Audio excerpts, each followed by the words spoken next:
This evening on ENN Tonight. How Elon community members with ties to Temple Israel are reacting to a recent attack. Know that we are going to persevere. We're going to get through this. We're going to thrive. A recap of how the Elon women's basketball team played in the CAA tournament. And a skateboarding community building passion while they await a new park. Those stories and more. ENN Tonight starts now.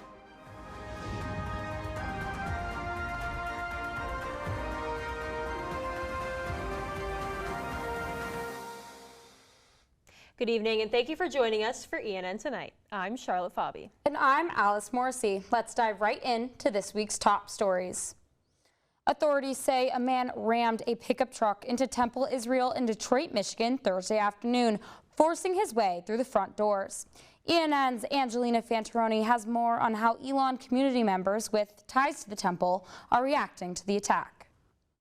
Elon parent and Temple Israel Rabbi Marla Hornstein says she wasn't there at the time of the attack as she was watching her son perform with the Elon Wind Ensemble at Carnegie Hall. Something like this happens and all you want to do is come home. You want to be there, and there's a terrible sense of guilt for not being there.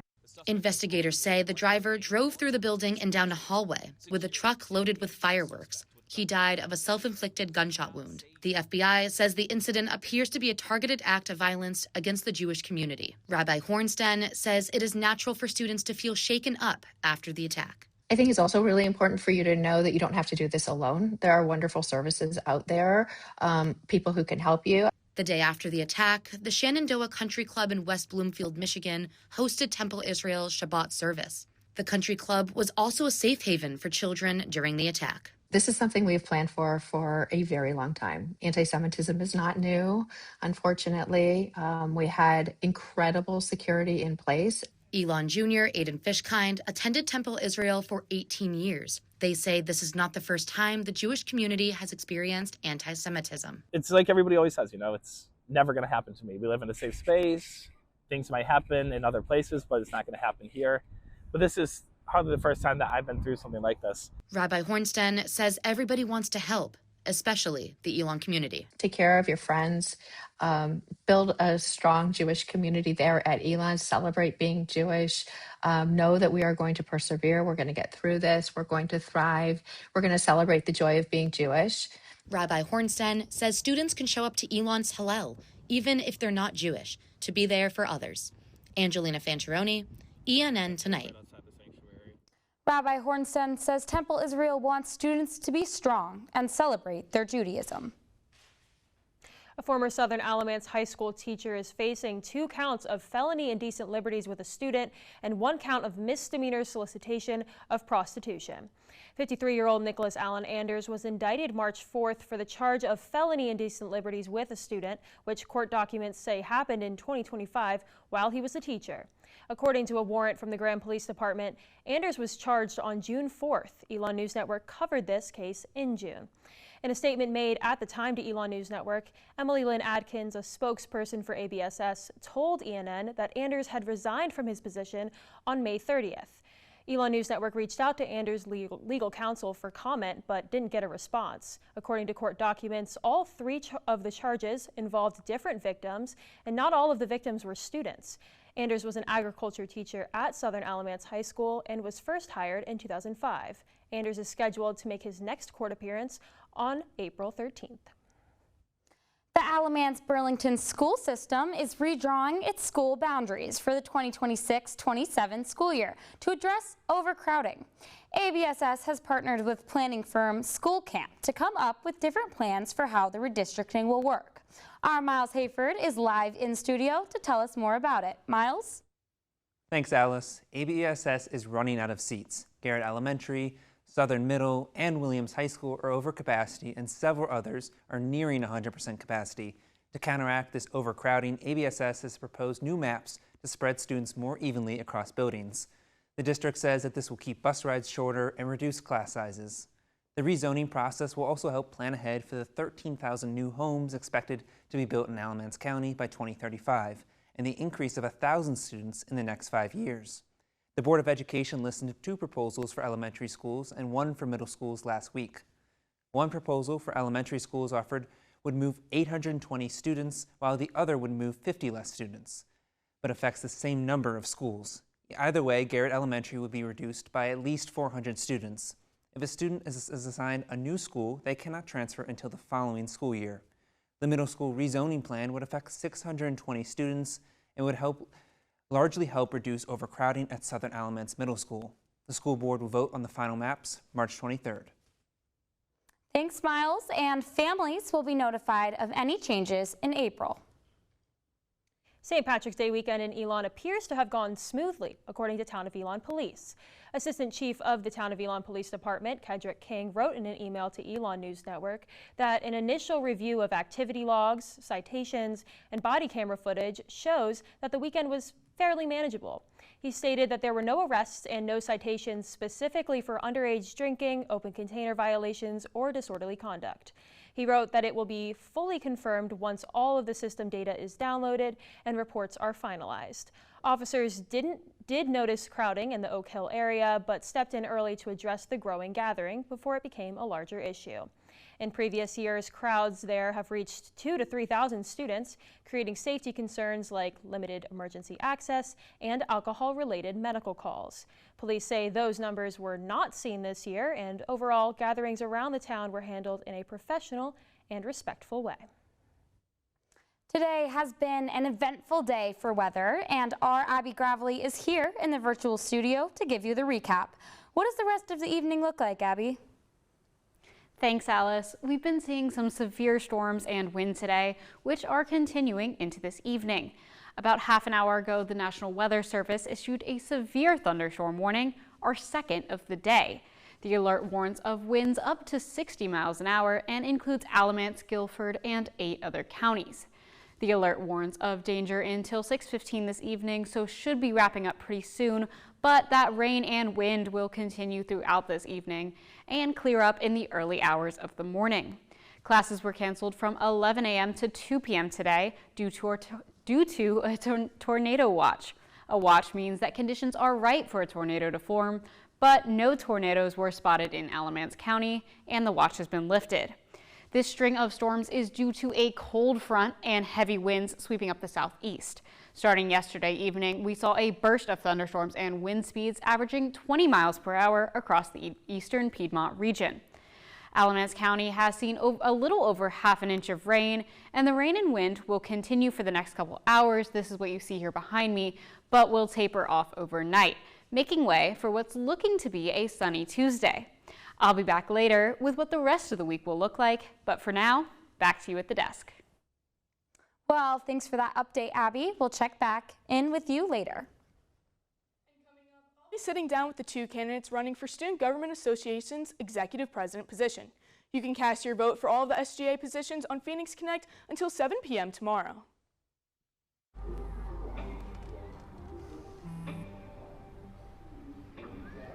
I don't know why you're so sad. You've got a roof over your head. You gotta stop with that depressing stuff. That's what white people think. You all right? It just feels like it's coming from everywhere. Do you want to talk about it? You can talk to me if you're feeling sad. Whenever you need to talk, I'm here, okay? Whether it's our stories, the warmth of our laugh, or our family's secret sauce, we all bring something different to the table. So make some space. The power of connection is waiting right outside your comfort zone. Learn how you can help strengthen your community at belongingbeginswithus.org/teamup.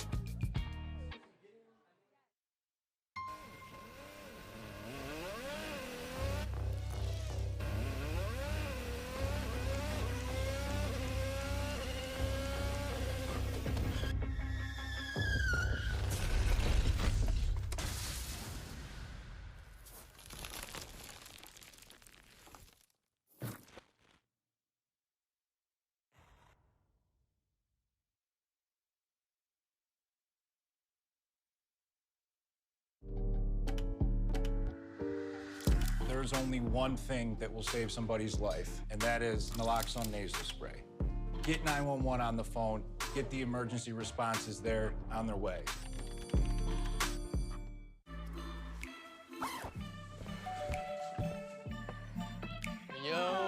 camping, buddy. Okay, you guys ready? Dude, I thought you were driving. I thought you were driving. Oh, I never said I was driving. I definitely can't drive. Okay. If you're high, just don't drive. It's illegal everywhere. If you feel different, you drive different. Hate is loud, but love is the majority.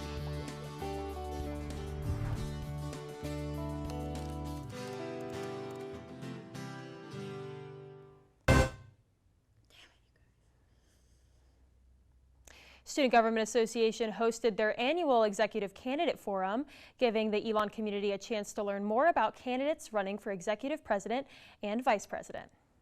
The forum started with a panel moderated by SGA's Speaker of the Senate, Selma Maric, where candidates were able to talk about issues they want to address if elected. They also spoke about the importance of informing the community about what SGA does. After the panel, candidates were able to answer questions during a Q&A. Voting is taking place today and tomorrow until 7 p.m. on Phoenix Connect. And joining ENN's Trista Panagakos in studio are the two candidates running for SGA Executive President, Jocelyn Gomez and Michael Swartz. Thanks, Charlotte, and thank you both for joining us.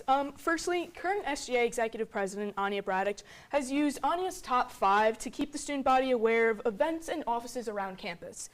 If elected, how would you keep a line of communication between SGA and the student body open? So I think a top 5 is perfect, especially via video. That's the best outward-facing communication to get students actually engaged. That's why one of my majors is cinema, television, arts. So I would plan on actually keeping that going and try to keep those things, bringing them in person to classrooms and talking past video to try to get the momentum going around what's available on campus. I would love to continue on its top 5, but add a little twist on it and kind of doing different aspects of student life that students would normally focus on. So going to different groups and asking them intentional questions of like, what's one thing you wish someone knew more about your org? What's one thing we could prove around campus? What makes you feel seen at Elon? Just things like that. Yeah. And if elected, how do you plan to work across campus with different offices and organizations to make your term successful? I think just being present in all the spaces, like we both have kind of talked about this during Executive Candidates Forum, but just being already in the spaces with students, at the organizations, at meetings, in offices, asking to meet with people and just being present. Yeah, I've learned so much from being around different groups and giving my ideas and learning from others. And I think what's made my Elon experience so special is the fact that all my involvements are very different from one another. And I think a lot of students align with that same mindset and experience. So the thing that brings us together is we're all part of the same Elon community. So really sticking to that core foundation and improving life for every student, no matter the organization. Part of your responsibility as executive president is to fill positions on different committees, and if there are open Senate seats after the election, fill those seats as well. How would you help new senators or committee members adjust to their role to be successful? I think the environment within the office is the most important thing, making people excited and happy to come into every single Senate meeting on Thursdays. And then most importantly, it doesn't matter really what happens in those meetings if we don't take it out of the office and bring it to the students and the organizations around campus, make sure the organizations know what's available to them and make everything that's offered like widely aware and known.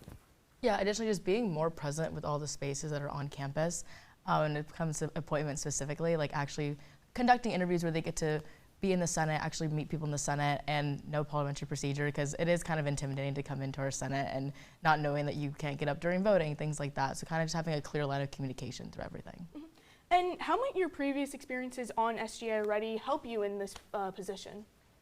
So I've had 2 different roles. I was a Love School of Business Senator, so I got to meet with academic deans, which is really cool, and also plan the majors fair. So I think it helped with kind of like the logistics of everything. And then currently serving on finance board as a class of 2027 treasurer. That's been extremely helpful, just because it kind of gave me a background into the finance bylaws, which is kind of a huge thing with SGA, just because of the student activity fees. So I think it just gave me a very good perspective of the org's perspective of SGA and how we can better increase that transparency. Yeah, serving as class president for my first 2 years at Elon allowed me to be in rooms that were really crazy, especially as a freshman arriving on campus, talking to Connie Book and people like John Dooley, and being able to express things that my friends had talked to me sort of in passing to people that can actually make things happen. So that's the main part of this role, is not solving every problem that's brought to you, but really bringing those problems to the people that can create the right solutions to help everybody have a better time throughout the year. So using that experience, and as Jocelyn said, I'm now a School of Communication Senator as well. So looking at the schools that people are a part of and how can we improve that to make everyone's year better next year. And I know SGA passed a suggestion box recently in the fall. How would you use those suggestions, or how would you use the suggestion box to help in your term make legislation? Really just, it's going to sound simple, but reading what students want. I think that the suggestion box has been successful in the past when students are inclined to actually go and give suggestions and go to the events that we're putting on. So thinking deeply about not only what they're saying, but why they're saying it and how to address that why in the first place. Yeah, additionally, and also we have all these different subcommittees inside of SGA, and so they work specifically with the suggestions that we've got. Recently got Executive Candidates Forum. We had a bunch of suggestions that have already been divvied out to how to address things like that and who to go talk to. So we've already had questions for John Dooley, things like that, which is pretty Yeah. Thank you guys both for your time. I really appreciate it. And now back to you at the desk. Thanks, Trista. You can cast your ballot for the SGA election on Phoenix Connect. Voting closes tomorrow at 7 p.m. and results will be announced at 7:30 p.m. on Medallion Plaza. And speaking of student government elections, Elon's current student body president, Anya Bradich, encourages those who don't win their election to talk to the newly elected president. Bradich says that SGA is open to appointing members to the Senate because there are typically vacant seats. So if interested, she says to set up a meeting with the new president and see what's open. Having these conversations is something Bradich says she did throughout her term. She says she admires those who run for SGA positions and the hard work that they put into running. It's tough. Like, you put yourself out there, you do all this hard work, you campaign, and you don't win. It is definitely a discouraging thing, but I think SGA has historically done a really good job of reaching out to people after they've lost their election and saying there are still vacant seats in the Senate. Bradich says SGA is happy to work with students to see what fits right for them. Elon women's basketball hadn't won a tournament game since 2020 until this weekend. How the Phoenix broke the streak in dramatic fashion, coming up. Skateboarders in Elon aren't waiting around for the new skate park. How they're keeping the community rolling after the break. I don't think that many kids in my son's school even do it. He makes fun of his friend who vapes. He would never try it. She's into soccer. She's on the honor roll. She's just not the type. No way. No way. No way. No way. My kid would never vape. Get your head out of the cloud. Today, nearly 8,000 kids will start vaping. Maybe even yours. Learn about the dangers at talkaboutvaping.org.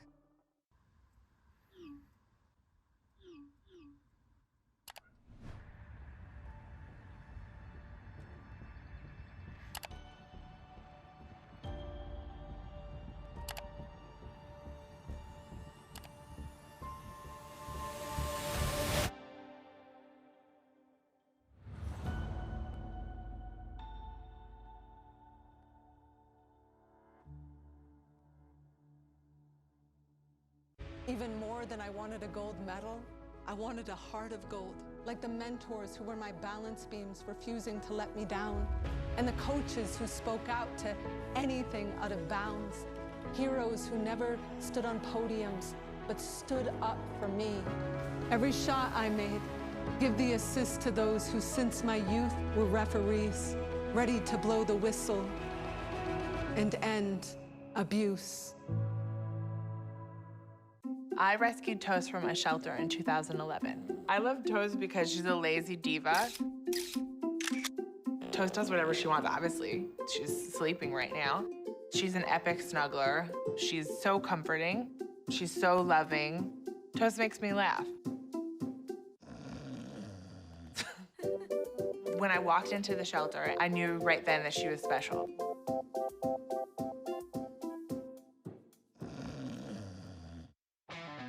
Kudos, Carl.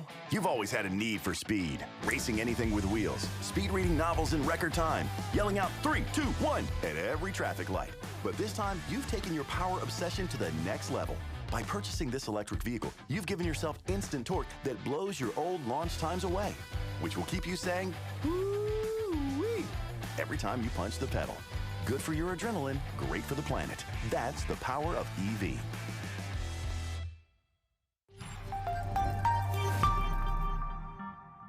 The The Elon women's basketball team made some noise at the Coastal Athletic Association tournament this weekend in Washington, D.C., winning its first tournament game in 6 years. ENN's Kathan Gandhi now joins us live in the studio with more on the weekend. Kathan? Charlotte, it was a roller coaster couple of days for Elon in the CAA tournament. The 6th-seeded Phoenix opened with a gritty 67-62 comeback win over Hampton University, marking the program's first conference tournament victory since 2020. After battling Hampton's traps and full-court pressure all night long, Elon flipped the game in the fourth quarter, outscoring the Pirates 21-9 to secure the win. Now, graduate forward Quinzaya Fulmer led the way with 22 points, while freshman Tamia Watkins added a double-double, 14 points, 13-rebound performance. Head coach Charlotte Smith told me it was one of her favorite seasons coaching the team. Building a new culture so quickly with fresh faces like Fulmer and Watkins was a big reason why. But the momentum didn't carry into the next round. Facing third-seeded Drexel University, the Phoenix were in for a tough matchup. Elon started off strong, but couldn't find a consistent offensive rhythm against one of the league's best defenses, eventually falling 68-53. Even with the loss, the tournament run marks a step forward for Elon, showing signs of growth headed into next season. After the loss, Smith said that championships are born in the offseason. She hopes to improve Elon's outside shooting and comfort on defense.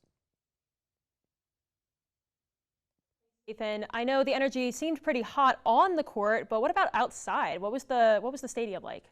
Yeah, it was a pretty vivacious stadium, I would say. Both for Elon, there were parents there for the team as well as alumni. We actually talked to Lene Corbett's dad, and he was very excited, I'll tell you that. But not only for Elon, the entire CAA, there was really a lot of energy brewing in the stadium. I know Hofstra, that was a 10 seed in the tournament, ended up making a run all the way to the finals, which was pretty impressive. And let me tell you, they got hyped in that stadium. It's pretty crazy. You know, March really does get madness around these times. So it was cool. Yeah. Well, thank you so much, Kathan. We'll be keeping an eye on basketball teams as that transfer portal begins to open. At Beth Schmidt Park, the sound of boards hitting the pavement fills the air as skateboarders show off their tricks. ENN's Fiona McAllister was there to capture all of the action.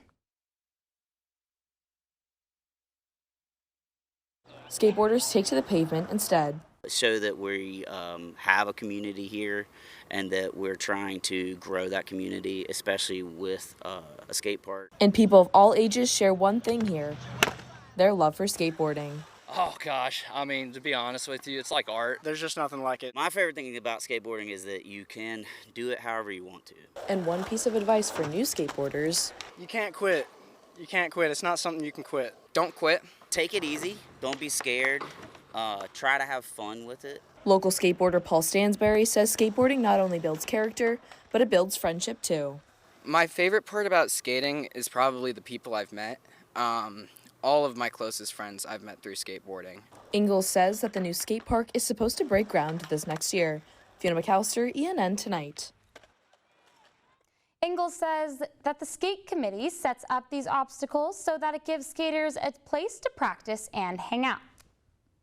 An Elon University junior has been recognized for his service to the community.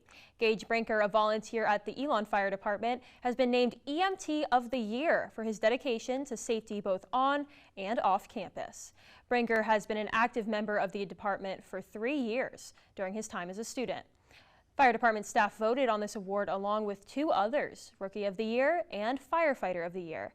In addition to responding to calls, Brinker also stands by at university sporting events and takes part in weekly trainings at the station.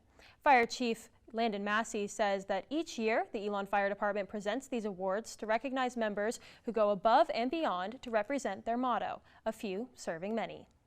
But he come in as a student and he was so dedicated that instead of going home for the summer his first year here, he actually went to another fire department, got completely certified that summer, and came back so that he could actually be a certified firefighter here at Elon. Massey says student volunteers like Brinker are an important part of how the fire department serves the Elon community. Brinker declined an interview with Elon News Network. Fine. After the break.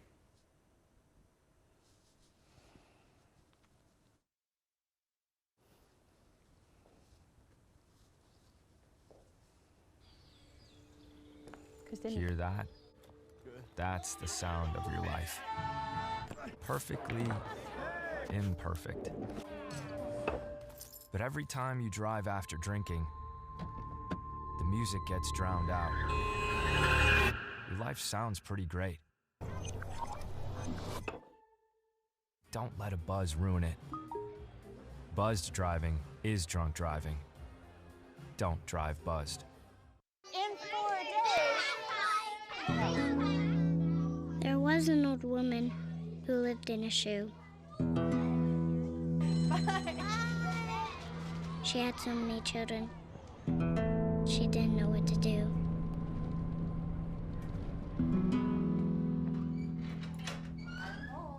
Did you have a good day at school?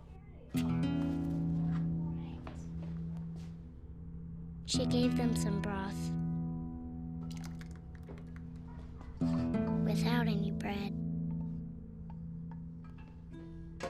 There you go.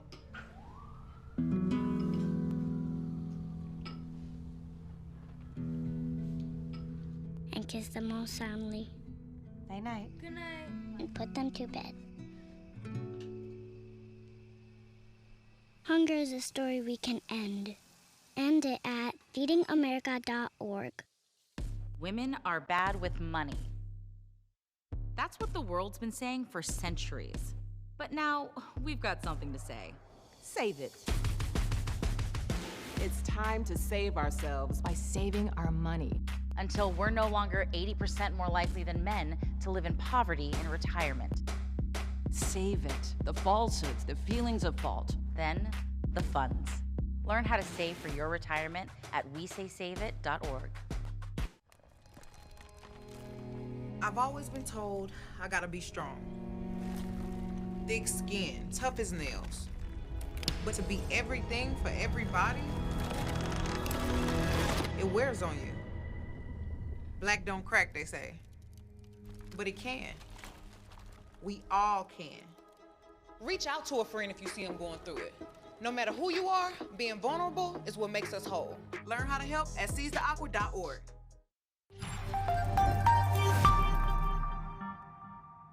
Providence Christian Montessori Community School in Burlington is receiving a grant from the National Earth Science Teachers Association.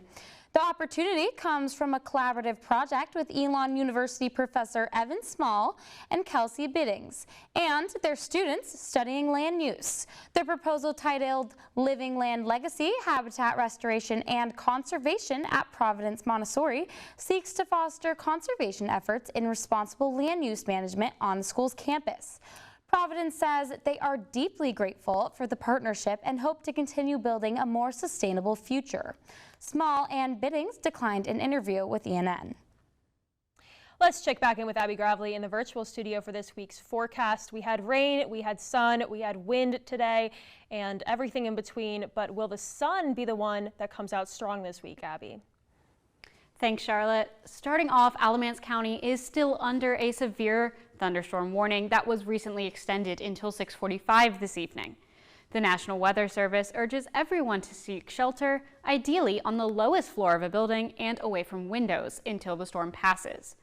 But to answer your question, Charlotte, yes, the sun will come out this week, but it won't be all that warm. Let's take a look at the Phoenix 5-day forecast. Tomorrow we'll see that sun with a high of 46 and low of 24. Wednesday we'll have a bit more cloud coverage with a high of 45 and low of 26. From there, it will start warming up gradually. Thursday and Friday will be sunny with highs of 60 and 66. Saturday will get back up to the 70s with a high of 73. It looks like all the severe weather will be out of the way by the end of the week, so spring break travel plans are unlikely to be impacted. That's all for you right now. Back to you at the desk. Thanks so much, Abby. Looking forward to the weather hopefully clearing up for this week. As spring continues to bloom here at Elon, the ducks at Lake Marianelle are busy preparing for some very special arrivals. Ducks around the lake have started laying their eggs in nests tucked into the grass and along the water's edge. According to the Cornell University College of Veterinary Medicine, eggs from common ducks typically take around 28 days to hatch. Well, that's all the news we have for you this evening. Thank you so much for joining us. Head over to our website, elonnewsnetwork.com, for stories, sports, and more. And make sure to follow us on social media at Elon News Network. Have a great night, Elon.